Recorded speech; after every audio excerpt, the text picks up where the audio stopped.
তুমি তো কোরআন পারো, বলে হ্যাঁ পারি। তো কোরআনকে বলছে অর্থ জানো, অর্থ জিজ্ঞেস করেছে, অর্থও সে পারে, সে কোরআনে হাফেজ।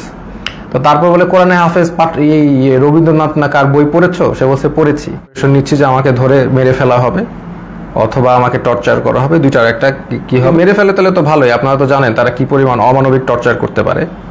তা আমি আসলে মরাটাই বেস্ট সিচুয়েশন ধরে নিয়েছি। ধরে বি অফিসে নিলেন, ওইখানে যে অবস্থা, মানে একটা ভয়ঙ্কর অবস্থা, মানে 80-100 জনের মতো লোক ছোট একটা স্পেসে, মানে কেউ বসলে কেউ শয়, কেউ শুইলে কেউ বসে, একসাথে সবাই শোয়ার স্পেস নাই। ওইখানে আরেকটা এশিয়ান ইউনিভার্সিটির একজন প্রফেসর ছিল, উনি মানে শোয়ারই চান্স পায়নি, উনি বসেই ছিলেন, কেন স্পেস নাই, মানে এত একটা কনজাস্টেড এরিয়া, ফ্যান নাই, একটা রুমে কিছু এসি ঢুকে আর বাকি সব রুমে হচ্ছে মানে একদম ফ্যান নাই, কিছু নাই, সব সময় লাইট থাকে, সব সময় সাউন্ড থাকে, আপনি ঘুমাতে পারবেন না। তো ওইখানে ঢুকে প্রথম দিন তো আমার খুব মানে অবস্থা ভালো না। আমার তেমনি আপনারা জানেন স্পাইনে প্রবলেম হওয়ার কারণে আমার এমনি সবসময় পেইনে থাকে, আমি নিউরোলজিক্যাল পেইনে থাকি।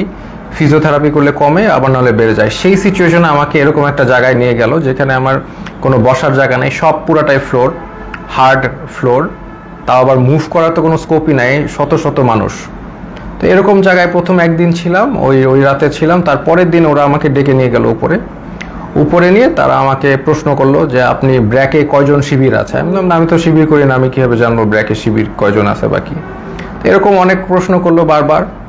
তারপর অ্যাট ওয়ান পয়েন্ট তাদের মধ্যে ওই হানাদার লিগার বাহিনীর একজন, উনি আর কি জিজ্ঞেস করলো, বলেন তো এই কোটা দিয়ে আপনি এত কথা বলেন, কোটার পদ্ধতি কি, বিসিএস এর সিলেকশন প্রসেসটা কি। তা আমি তো আসলে বলতে পারি নাই, কারণ হচ্ছে আমি মানে মেন্টালি তো ওই লেভেলেই নাই, তাই না, আমি একটা মানে ভয়ঙ্কর একটা অবস্থায় আছি, ওই লেভেলেই নাই।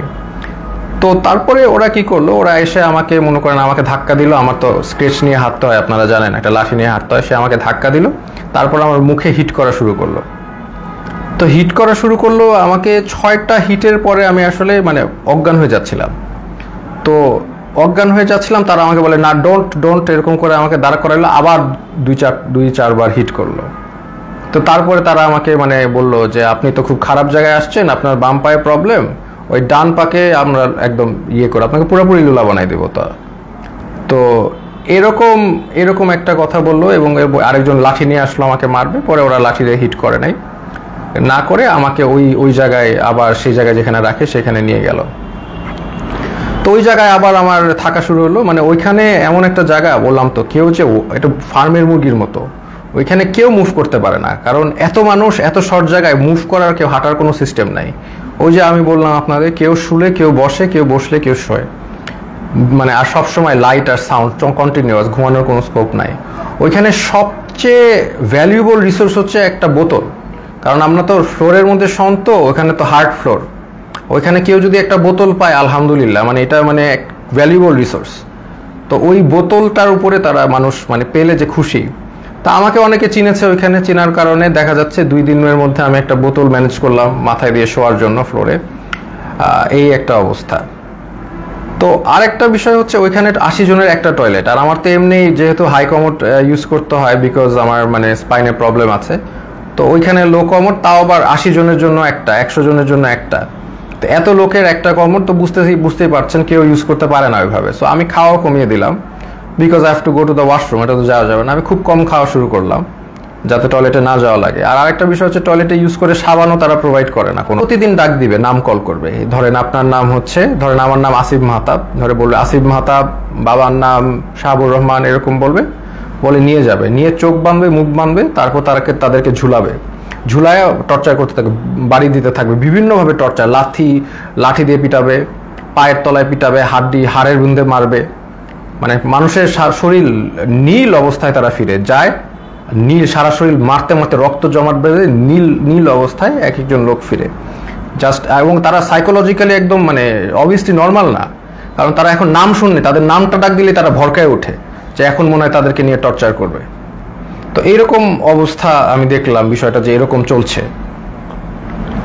তো এখন এরকম চলছে, আমি তো বুঝলাম যে হয়তোবা আমার সাথেও এরকম করবে, তারা তো বলেই দিছে আমাকে পাটা ভেঙে দিবে।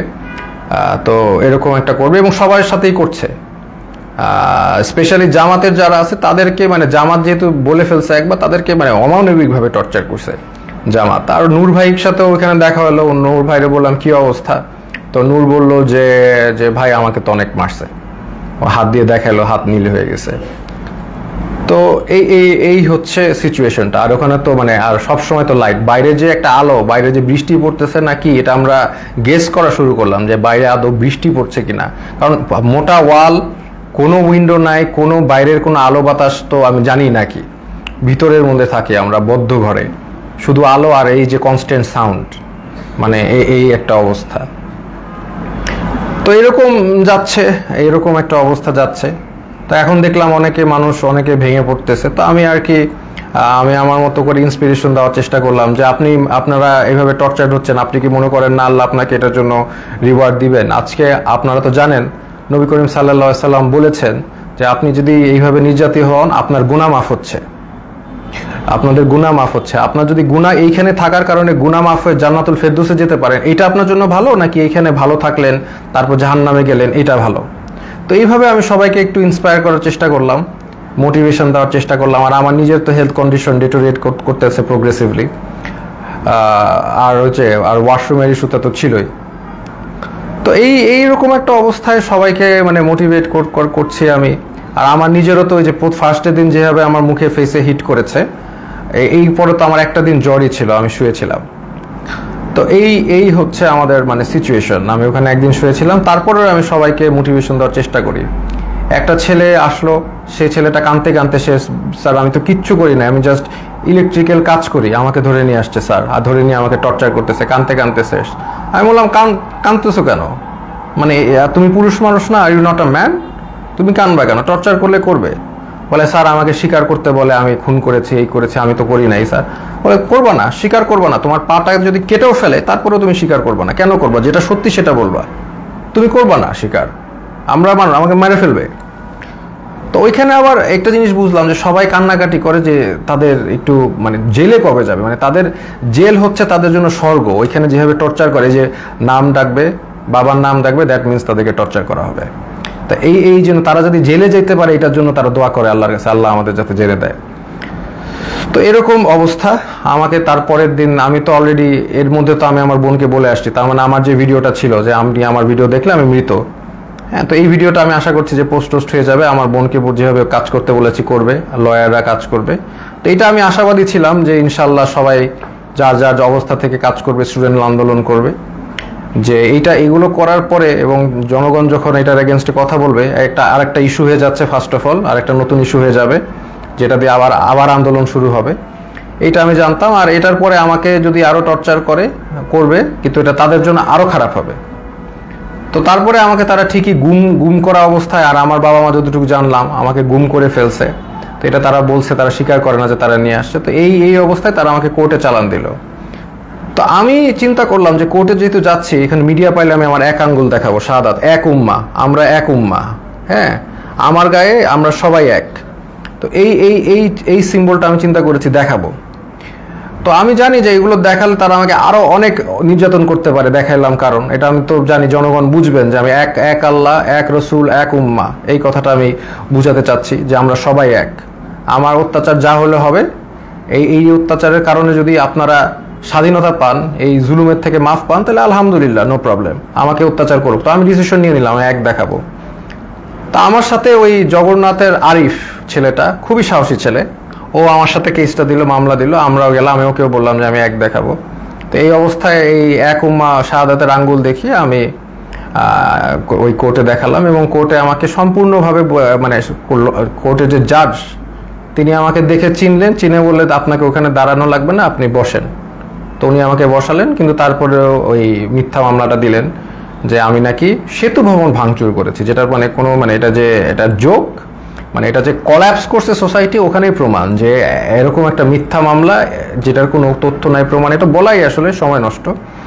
তো এই মিথ্যা মামলা উনি মানে জাজ আমাকে দিলেন, আর আমাকে আবার 6 দিনের রিমান্ড মঞ্জুর করলেন। তো ওই 6 দিনের রিমান্ড আবার গেলাম। আর এই সময়টা অনেকের সাথে পরিচয় হলো। ওখানে বিএনপির অনেক নেতা ছিল, পার্থ ভাই ছিলেন, ওনার সাথে আমি বললাম যে পার্থ ভাই, আপনার তো আর আমার মামলা এক, আমি তো আপনার সাথে আসি। তো উনি বলে যে আমি তো তোমাদের সাথে থাকতেই চাই না, আমি তো এখান থেকে বের হতে চাই, একটু মজা করলেন। তো এরপরে অনেক মানুষের সাথে পরিচয়। একজন আসলেন, ওনাকে মানে উনি হাঁটতেই পারতেছেন না, পাটা একদম প্রচুর মানে অবস্থা খারাপ করে পিটিয়েছে। ওনার অপরাধ ছিল উনি ছাত্রদের পানি খাইয়েছেন, উনি ছাত্রদের পানি দিয়েছেন, ছাত্ররা পানি খাইয়েছেন, এই জন্য তাকে অমানবিক টর্চার করলো। তো টর্চার করলো, উনি এসে শুয়ে গেল। আমি বললাম যে এইগুলো একই কথা বললাম যে আপনাদের এটা গুনাহ মাফ হচ্ছে। তারপরে লাস্টে একটা কথা বললাম যে আপনি যে এত টর্চার হলেন ছাত্রদের পানি খাওয়ায়, এখন আবারও কি খাওয়াবেন আপনি? তো উনি বললো ইনশাল্লাহ স্যার আবারও খাওয়াবো। আমি like that's the answer I am looking for. আমরা আবার করব, আমাদের ছাড়লে আমরা আবার করব, we are not going to give up. আমরা তো আবার করব, তাই না? আমরা কি অপরাধ করেছি যে আমরা করব না? পানি খাওয়ানো কি অপরাধ? তো এই হচ্ছে একটা অভিজ্ঞতা। তো এরকম এই যে একজন পেলাম। আর একজন হচ্ছে মাদ্রাসা স্টুডেন্ট, তাকে হচ্ছে তাকে বলছে খুন করেছে, সে পুলিশ খুন করেছে, এটা সে তাকে বলছে, এবং তাকে প্রতিদিন পিটায়, প্রতিদিন নিয়ে টর্চার করে। তো এটা নিয়ে আমরা হাসাহাসি করি, কারণ হচ্ছে এরকম একটা সিচুয়েশনে হাসাহাসি না করে যদি আমরা মেন্টালি ব্রেকডাউন করি তাহলে এটা মানে হবে না, মানে এটা আমরা আরো আমরা সব এইগুলো যা হয় সেটা নিয়ে হাসাহাসি করি। তাই আমি বললাম কি নিয়ে মেরেছে? বলে যে আমাকে বলেছে যে তুমি তো মাদ্রাসার স্টুডেন্ট, তুমি তো কোরআন পারো। বলে হ্যাঁ পারি। তো কোরআনকে বলছে অর্থ জানো? অর্থ জিজ্ঞেস করেছে, অর্থও সে পারে, সে কোরআনে হাফেজ। তো তারপর বলে কোরআনে হাফেজ এই রবীন্দ্রনাথ না কার বই পড়েছো? সে বলছে পড়েছি। তো বলে পড়লা কেন? এই অন্য এই নন ইসলামিক বই পড়া তো হারাম, এটা বলে আবার টর্চার করলো, হাতে পায়ে পিটালো। মানে খামুক, মানে একটা কিছু বলেই পিটায়। আমরা এটা নিয়ে হাসাহাসি করতে করতে শেষ। যে বলে ও বললো, আমিও বললাম যে কোনোভাবেই স্বীকার করবা না, যে তুমি যদি খুন না করে থাকো তুমি মিথ্যা মামলা দিও। বলে আমাকে আরো টর্চার করবে। বলে করবে, বললাম তো তোমাদের ইয়ে দিয়ে করাত দিয়ে হাত পা কেটে দিলেও স্বীকার করবা না, যেটা সত্যি সেটা বলবা। এরকম একজন সবচেয়ে কষ্ট লিখেছে যে মানে একটা ছেলে, ওর নাম হচ্ছে সানিয়াত ভাই। উনি হচ্ছে বিএমপির একজন মন্ত্রীর ছেলে, নাম বললাম না। তো ওরা আসলে খুঁজছিল তার বাবাকে পায়নি দেখে ওই ছেলেটাকে ধরে নিয়ে গেছে, সানিয়াত ভাইকে ধরে নিয়ে গেছে। তো সানিয়াত ভাইকে 4 দিন, উনি বলছে 4 দিন ওনাকে পিটিয়েছে, চোখ বেঁধে হাতে ইয়ে দিয়ে ঝুলিয়ে পিটিয়েছে। এবং সবচেয়ে যেটা উনি বলল যে ওনার মাকে ফোন দিয়ে শুনিয়েছে যে তাকে যে টর্চার করছে, এটা তার মাকে শুনিয়েছে ফোন দিয়ে লিগার হানাদাররা মাকে শুনিয়েছে যাতে বাবা এসে তাকে দেয় এবং ছেড়ে নেয়। আর যেহেতু ওনার বাবা আসছিল না, বা ওনার অবশ্যই তারা তো জানিয়ে যায়নি কোথায় গেছে, তাকে অমানবিক টর্চার করেছে। সেই ছেলেটা এমনি আমার মতোই, তার স্পাইনে প্রবলেম আছে, আমার মতোই অসুস্থ, এবং তাকে টর্চার করেছে বিভিন্নভাবে, হাতে পায়ে ঝুলিয়ে পিটিয়েছে। তো সে কাঁদতো অনেক, আমি সান্ত্বনা দিতাম, আমরাও সব বিষয় নিয়ে মজা করতাম। তো এইরকম একটা অবস্থা ওইখানে, প্রতিদিন নাম ডাকতো, প্রতিদিন নিয়ে পিটাতো। এমন রাত যে কোনো সময় ডাকতে পারে, সকাল 12টায়, মানে 12টায় ডাকতে পারে, রাত 1টায়, এনি টাইম নাম আসতে পারে। নাম আসলে they will take you and torture you. তো আমাকে টর্চার ওই প্রথম দিন যে হিট করে যে আমাকে থ্রেট দিল, তারপরে আমাকে কোর্টে চালান দেওয়ার পরে আমাকে আর টর্চার করে নেই। বাট আমি বিভিন্ন সময় ইনফরমেশন পাচ্ছিলাম, যেমন একজন মানে আমাকে ধরে নিয়ে গেছে, একজন পিটিয়ে আনছে, সে আমাকে ইনফরমেশন দিল যে আমার ব্যাপারে বলেছে যে অনেক ডিবি নাকি বলছে যে এই লোকটাকে কেন ধরলো, এটা তো ঠিক হয় নাই। আবার আরেকজনকে ধরে পিটিয়ে এনেছে, সে বললো যে স্যার আপনার ব্যাপারে ডিবি কথা বলছিল যে আপনার ব্যাপারে 40 জন লয়ার দাঁড়িয়ে গেছে, এত সংখ্যক লয়ার তারা কখনো দেখে নাই, আপনি খুব ইন্টেলিজেন্ট মানুষ, এগুলো তারা বলছে। দেখা যাচ্ছে তাদের আমার প্রতি একটা রেসপেক্ট ছিল। ওই একদিন হিট করার পর তারা আমাকে হিট করে নাই, বাট দ্যাট ডাজন্ট ফরগিভ তারা অন্য যাদেরকে এইভাবে টর্চার করেছে। ফার্স্ট অফ অল, একটা পুলিশ একটা ডিটেইনিকে কখনো হিট করতে পারে না, that is a crime, that is criminal, they committed crime against humanity, তাই না? এটা ইন্টারন্যাশনাল আন্তর্জাতিক ট্রাইব্যুনালে তাদের বিচার হওয়া উচিত। তারা যেভাবে মিথ্যা মামলা দিয়ে টর্চার করে মানুষকে, এটা তো কখনোই মানে ইটস নট অ্যাকসেপ্টেবল। তো এরকম দিন যায়, তখন হঠাৎ তাদের দেখলাম টোন একদম 180 চেঞ্জ হয়ে গেছে। তারা তখন মানে বিএমপি যারা লিডার আছে তাদেরকে একদম খাবার টাবার এনে দিচ্ছে, সবার সাথে ভালো বিহেভ, এরকম। তখন আমরা মোটামুটি আমরা বুঝতে পারলাম যে তারা আসলে বাইরে কিছু একটা হচ্ছে, সামথিং ইজ হ্যাপেনিং, কারণ আমরা তো কোনো ইনফরমেশন পাই না, সামথিং ইজ হ্যাপেনিং, আদারওয়াইজ তারা এরকম চেঞ্জ করবে না কেন? তারা ডেফিনেটলি তাদের বাইরে কিছু একটা হচ্ছে, এইটা নিয়ে তারা তাদের টোন চেঞ্জ করে ফেলেছে, এবং তারপর থেকে দেখা যাচ্ছে তারা সবার সাথে মোটামুটি ভালো বিহেভ এবং আস্তে আস্তে ছেড়ে দিচ্ছে। মাঝখানে কিছু স্টুডেন্টদের ধরে আনলো, ওই তারাও মানে অনেক কান্নাকাটি করে শেষ। এবং একটা ছেলে ছিল যাকে আমার মনে পড়ে, খুবই স্মার্ট ছেলে, আমিনুল।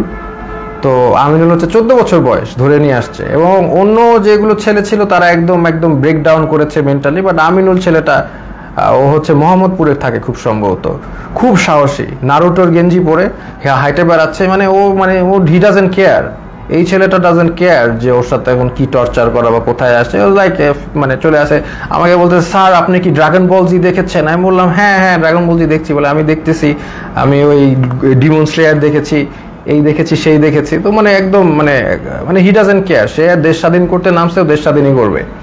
আমিনুল নামটা ছেলেটা, ওকে 14 বছর দেখে ওকেও ছেড়ে দিয়েছে।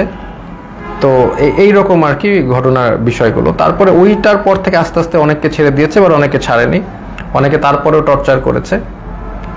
তো এরকম আমরা এই অবস্থায় আমরা অনেক দিন পার করার পরে তারপরে আমাকে একদিন ডাকলো, ওরা ডেকে হঠাৎ করে আমাকে দেখলাম যে বসালো, যে স্যার আপনি ভাই কি অবস্থা, আমরা তো জব করি। মানে যেই লোকটা আমাকে হিট করেছে এবং তারাই যে টিমটা তারাই আমাকে ডেকে দেখি কি মানে জামাই আদর সোজা কথা করছে।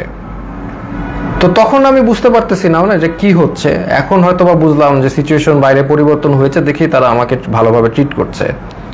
চা খাওয়ালো, বিস্কিট খাওয়ালো, ভালো ভালো বিস্কিট খাওয়ালো, মানে আপনি সোফায় বসেন, কমফোর্টেবলি বসেন, মানে এত রেসপেক্ট এরকম করছে। কেন আমি তো শিওর, আমি তো মনে করছি ট্র্যাপ। আমাকে খালি বলে যে এখন বাসা তো পুড়ে যাচ্ছে, এখন আমাদের কি করা উচিত, শেখ হাসিনার কি করা উচিত। এখন আপনারা তো অনেক টিচারও তো আপনারা তো অনেকে ছাত্রদেরকে উস্কে দিয়েছেন, এই সেই, মানে আমাদের তো এখন আগুন ধরছে বাসায়, আমাদের তো আগুন নিভানো উচিত। মানে আমি যেটা বুঝলাম উনি চাচ্ছিল যে আমি আসলে ছাত্রদেরকে ঠান্ডা করার জন্য কোনো বক্তব্য দেই। তা আমি এভাবে কোনোভাবে রাজি হই নাই, আমি তো হব না। তো আমি বললাম যে না, একটা প্রধানমন্ত্রী কি সিদ্ধান্ত নিবে, আমি তো আসলে প্রধানমন্ত্রীর জায়গা থেকে, মানে উনি আমাকে প্রশ্ন করছে প্রধানমন্ত্রী এখন কি করলে ভালো হবে, এটা আপনি তো বলেন। আমি বললাম না, আমি কিভাবে জানবো প্রধানমন্ত্রী কি করলে ভালো হবে, আমি তো একজন শিক্ষক, আমি তো প্রধানমন্ত্রীর কাজ তো আমি বলতে পারবো না। উনি ওনার জায়গা থেকে ওনার যেটা ভালো মনে হবে উনি সেটাই করবে, ওনার এক্সপিরিয়েন্স আছে, সেই আছে। বলেন না, আপনি তো তাহলে ডিরেক্ট কথা বলছেন না, প্রবলেমেটিক কথা বলছেন, আপনার তো একটা ডিসিশন দিতে হবে।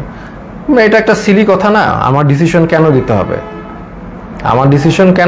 ওনার ডিসিশন আমি কেন দিব? তো এইগুলো তো অবশ্য তখন বলি নাই, সিচুয়েশন তো বুঝতেই পারতেছেন। তো এরপরে তারা আমাকে নিয়ে আসছে, তো নিয়ে এসে আবার ওখানে রেখে দিয়েছে। তারপরে আমাকে ওই আমাকে আবার কোর্টে নিয়ে গেল, এবং কোর্টে নিয়ে তারা আমাকে জেলে পাঠিয়ে দিল। তো জেল থেকে তারপরে আর কি 2-1 দিন ছিল, আর তখনই আমি জেল থেকে আসলে খবরটা পাই, যে আমি পাই নাই, ওই আমার যে সানিয়াত ভাই উনি আমার সাথে ছিল, উনি বেসিক্যালি খবরটা পাই। দেখলাম উনি পড়ে মানে চোখ দিয়ে পানি পড়তেছে, কাঁদতেছে। তো উনি বললো কি হলো, তো ওখান থেকে বললো যে শেখ হাসিনা দেশ থেকে চলে গেছে। আমরা তো কেউ বিশ্বাস করি না, বললাম না এটা কেন, এটা পসিবল না। তো তারপরে আরো রিলায়েবল সোর্সগুলো থেকে জানতে পারলাম যে শেখ হাসিনা ইনডিড দেশ থেকে পালিয়েছে, এবং গণভবন ঘেরাও, আলহামদুলিল্লাহ। এই হচ্ছে ঘটনা। তো এইটার পরে দেখা যাচ্ছে যে আমাদের জেলে সব ছেড়ে দিয়েছে, তখন একটা মানে সবাইকে ছেড়ে দিয়েছে যা আছে, পলিটিক্যাল নন পলিটিক্যাল প্রবলেম ছিল। তখন জেলের যারা মানে গার্ড, তাদেরকে দেখা যাচ্ছে একদল মানে ক্রিমিনালরা ওদেরকে মেরে ওরা আবার দেয়াল ভেঙে পালানোর চেষ্টা করছিল। তো উপর থেকে অনেকবার তাদেরকে ওয়ার্ন করা হচ্ছে যে এটা করো না। লাস্ট পর্যায়ে একটা গুলি একজনের গায়ে লাগে, একজন কয়েদের গায়ে লাগে, উনি হয়তো বা মারা যান, আমি জানি না, আমি জানলা দিয়ে দেখছিলাম। তারপর এটা সিচুয়েশন ঠান্ডা হয়, হেলিকপ্টার দিয়ে আর্মি এসে সবাইকে আবার তাদের সেলে ঢুকায়। তো এরপরে তো ঘটনা আপনি জানেনই, যে আলটিমেটলি সবাই আমি বের হয়ে যাই, আমাকে বলে ছাত্রদেরকে ঠান্ডা করতে জেলের সামনে। আমি তো মানে আমি আমার মতো বলেছি, কিন্তু তার মানে যে এখন তারা যে ক্রাইম এগেনস্ট হিউম্যানিটি করেছে এটা তো আর মানে করা যাবে না। অমানবিক টর্চার কত প্রকার ও কি সেটা আপনি ওই ডিবির ওইখানে গেলেই বুঝবেন।